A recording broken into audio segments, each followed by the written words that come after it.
자율주행 쪽에서는 테슬라에 비해서는 확실히 뒤져 있는 건 사실이지만 그 기간을 최대한 단축시키기 위해서 42-나 모셔널 그리고 웨이모까지 협력을 해가지고 이쪽에 대해서 일정을 앞당기는 걸 구체화하고 있는 단계이기 때문에 그 부분도 빨리 따라붙을 수 있을 거라고 보고 있고요. 아직 국내에서는 성과가 가시화되고 있지 않지만 디바이스 역시도 주목해 보셔야 될 부분이 분명히 있는 것 같고,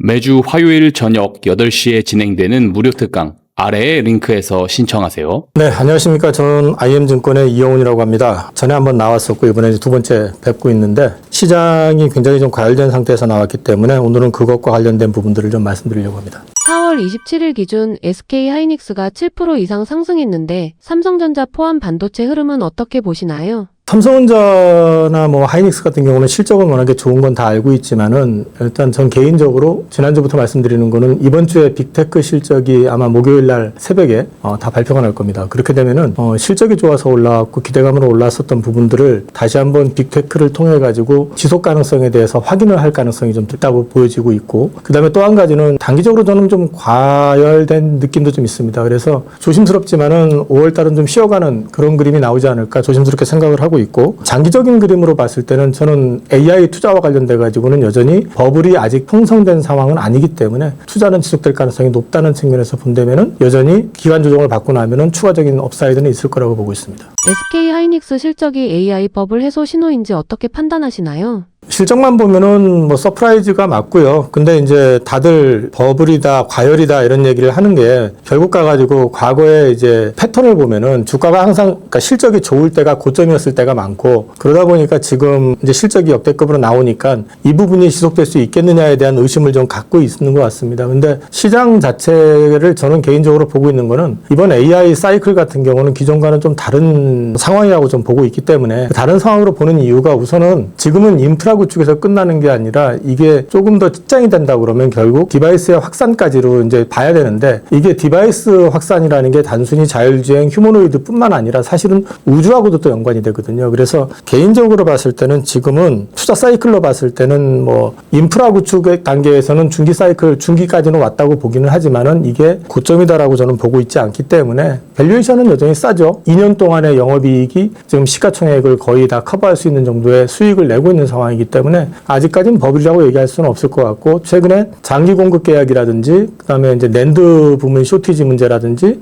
이런 것들, 그다음에 HBM 쪽에서는 여전히 글로벌 3사 외에는 추가 진입 장벽이 확실히 형성되어 있다는 것까지 감안해서 본다고 그러면 저는 개인적으로 버블이다 이런 거는 아닌 것 같고, 단지 이제 단기간에 반도체를 중심으로 좀 급등했었던 측면에 대한 과열을 좀 시키는 시간은 좀 필요하지 않을까 보고 있습니다. 메모리 가격 동향과 수익성 전망은 어떻게 보시나요? 메모리 가격은 지금 뭐 영업이익률이 하이닉스 기준으로 72% 나온 거는 역대급이죠. 그리고 이게 80%, 90% 넘어갈지에 대해서는 솔직히 저도 잘 모르겠습니다. 그렇지만 지금 현재 구도로 봤을 때는 쇼티지가 지속되고 있다라는 점하고, 그다음에 이게 증설된 물량이 나오는 데까지 걸리는 시간도 1년 반 이상이 지금 필요합니다. 그리고 또 그때 나온다 하더라도 지금 현재 주로 집중해서 캐펙스 투자를 하고 있는 거는 HBM 쪽입니다. 그래서 저는 가격 같은 경우는 중국에서 지금 도매상들이 사가지고 매집했었던 것들을 좀 풀어내면서 좀 흔들리고 뭐 그런 건 있었지만은 기본적으로 지금은 AI 데이터 센터 향 물량의 쇼티지가 지금 굉장히 강화되고 있는 상황이기 때문에 강세는 지속적으로 유지되지 않을까 보고 있습니다. 반도체 소부장 중 실적 기대되는 종목은 어떤 쪽을 보시나요? 소부장 쪽 지금 다 실적들이 워낙에 잘 나오니까, 그리고 또 이제 수주 기대감 이런 것들이 같이 맞물려가지고 주가가 계속 올라가고 있는 상황이니까 지금은 뭘 특정해서 말씀드리기가 좀 애매한 것 같아요. 근데 지금 구도 하에서 보시면은 낸드 쪽의 쇼티지가 역대급이라는 얘기가 나오고 여기에 따른 캐펙스 증설에 대한 얘기들 계속 나오고 있는 걸 봐서는 낸드와 관련되어 있는 소재들 역시 마찬가지로 좀 올라 있습니다. 근데 이런 것들이 앞으로도 좀 지속될 가능성이 있다라는 점 하나하고, HBM 투자 관련된 부분들이 강화될 수밖에 없는 현실적인 측면을 고려해 본다면 그쪽과 관련돼 가지고 특화되어 있는 장비 업체들 같은 경우는 괜찮을 것 같습니다. 반도체 투자 시 속도 조절 필요성은 어떻게 보시나요? 반도체 앞서도 말씀드렸지만 저는 개인적으로 이번 주간이 좀 단기 피크를 형성하지 않을까 조심스럽게 보고 있고요. 근데 그 조정폭이라는 게 아주 심하게 빠지거나 그러진 않을 것 같기 때문에 기간 조정은 좀 받지 않을까 그렇게 저는 보고 있습니다. 그래서 적어도 5월 달은 반도체보다는 좀 다른 섹터에 좀 관심을 가져보시는 게 어떨까 싶고요. 그런 맥락에서 말씀을 드린다 그러면 반도체 투자를 아직까지 안 하신 분들이라면 오히려 5월이 분할해서 매수 들어가는 데는 괜찮은 시점이 아닐까 싶습니다. 삼성전자와 SK하이닉스 2배 ETF 투자 시 장점과 함께 주의해야 할 점은 무엇인가요? 개인적으로는 레버리지 투자를 별로 선호하지 않기 때문에 사실은 제 고객님들한테는 이런 거를 추천하지는 않을 겁니다. 근데 2배 레버리지 투자할 때 이제 장점은 말 그대로 곱하기 2가 될 수 있다는 점에서는 계속 좋아진다는 전제 하에서는 보면은 굉장히 긍정적인 측면이 있지만 이 사이클이라는 게 앞서도 제가 뭐 AI 사이클 해가지고 지금은 인프라 투자의 중간 정도 온 거 아니냐라고 말씀을 드렸지만은 이런 부분들이 글로벌 경제 변수 예를 들어 가지고 뭐 경기에 돌발 변수가 생길 수도 있잖아요. 지금 중동 전쟁도 지금 뭐 마무리가 안 되고 있는 상황이기도 하고 그다음에 중간중간에 또 금융의 어떤 사각지대에 있는 리스크 같은 것들이 돌발적으로 튀어나오게 될 가능성도 있고 이런 것들이 또 사실은 시황, 업황을 좀 건드릴 가능성도 있다라는 점에서 봤을 때 레버리지 투자를 하실 때 주의하실 점은 그런 데에 좀 민감하게 대응을 하셔야 된다는 점 하나가 있을 수 있고 또 한 가지는 이게 장기화됐을 경우에는 사실 투자하는데 좀 피곤할 수도 있습니다. 그래서 이런 쪽 투자는 진짜 바닥이다 싶을 때 한번 들어가셨다가 좀 많이 고점이다 싶으면 정리하는 식의 어떤 매도하고 매수를 좀 주식을 하시는 것보다는 조금 활발히 하시는 쪽으로 가져가시는 게 낫지 않을까 싶습니다. 현대차가 전쟁 이슈로 조정 이후 반등 흐름을 보이고 있는데 향후 흐름은 어떻게 보시나요? 앞서도 말씀드렸지만 지금은 그 AI 사이클이고요. AI 혁명이라고 나중에 붙여질 거라고 좀 보고 있습니다. 우리 실생활 가운데서 이미 AI라는 거는 상당히 많이 지금 들어와 있지만 그게 주로 핸드폰 안에 들어가 있거나 아니면은 노트북이나 이제 컴퓨터 안에 이제 들어가 있는 정도잖아요. 근데 이 부분이 이번에 이란 전쟁에서도 활용됐었고 베네수엘라 전쟁에서도 활용됐던 것처럼 이제 서서히 우리의 주변으로 이제 스며들기 시작할 거고 이게 확산이 되기 시작한다 그러면은 결국 가가지고 휴머노이드라든지 휴머노이드를 위시한 로보틱스라든지 아니면 자율주행 쪽 이런 쪽까지 다 확산이 되면서 커질 거기 때문에 그런 맥락에서 본다 그러면은 현대차 그룹은 지금은 칩 쇼티지 또는 전력 쇼티지로 인해 가지고 AI 사이클에서 그쪽 섹터들이 큰 빛을 보고 있다 그러면 현대차 그룹 같은 경우는 그 다음 버전이죠. 그 디바이스 쪽이 되는 거죠. 그러니까 자율주행이라든지 휴머노이드 쪽이라든지 또는 뭐 UAM이 됐든 뭐 우주가 됐든 이런 쪽으로 해가지고 조금 미래 산업에 대한 준비를 해오고 있고 그 가운데서 보스턴 다이내믹스 같은 경우는 사실은 미국 내에서도 인정받고 있는 휴머노이드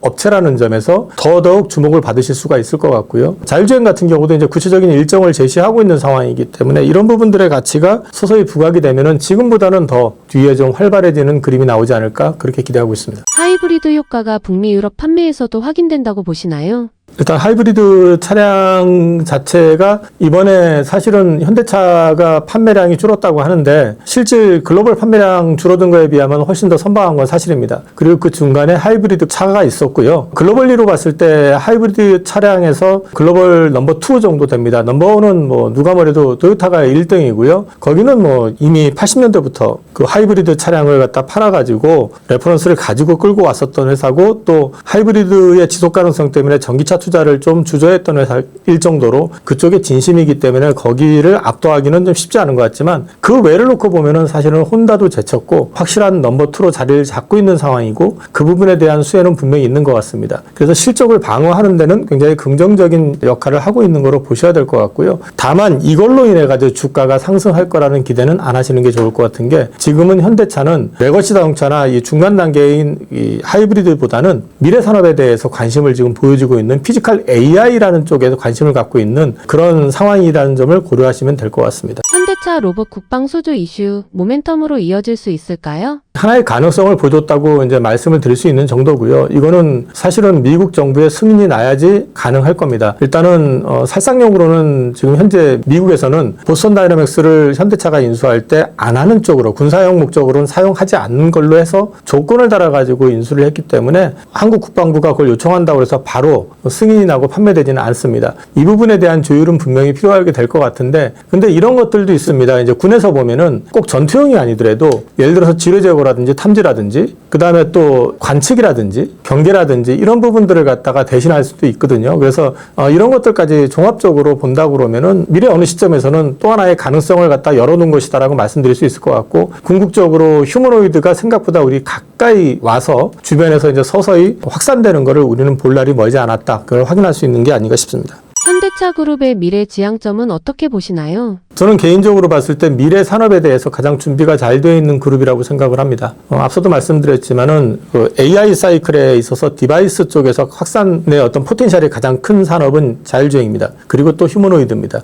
이쪽에 대해서 적어도 휴머노이드에서는 글로벌 탑티어급에 들어간다고 말씀드릴 수 있고, 자율주행 쪽에서는 테슬라에 비해서는 확실히 뒤져 있는 건 사실이지만 그 기간을 최대한 단축시키기 위해서 포티2닷이나 모셔널 그리고 웨이모까지 협력을 해가지고 이쪽에 대해서 일정을 앞당기는 걸 구체화하고 있는 단계이기 때문에 그 부분도 빨리 따라붙을 수 있을 거라고 보고 있고요. 아직 국내에서는 성과가 가시화되고 있지 않지만 UAM이라고 하는 디바이스 역시도 주목해 보셔야 될 부분이 분명히 있는 것 같고, 현대차 그룹을 가지고 얘기를 한다고 그러면은 최근에 주목받고 있는 건 또 방산도 있습니다. 근데 방산을 주목하는데 거기서 그 방산이 단순히 그 무기만을 얘기하는 게 아니고요. 거기에는 발사체 기술을 갖고 있기 때문에 우주하고도 또 연결이 될 수가 있습니다. 그래서 그런 측면에서 놓고 봤을 때는 현대차는 미래 산업에 대한 준비는 상당히 잘 되어 있는 그룹이다라고 말씀을 드리고 싶습니다.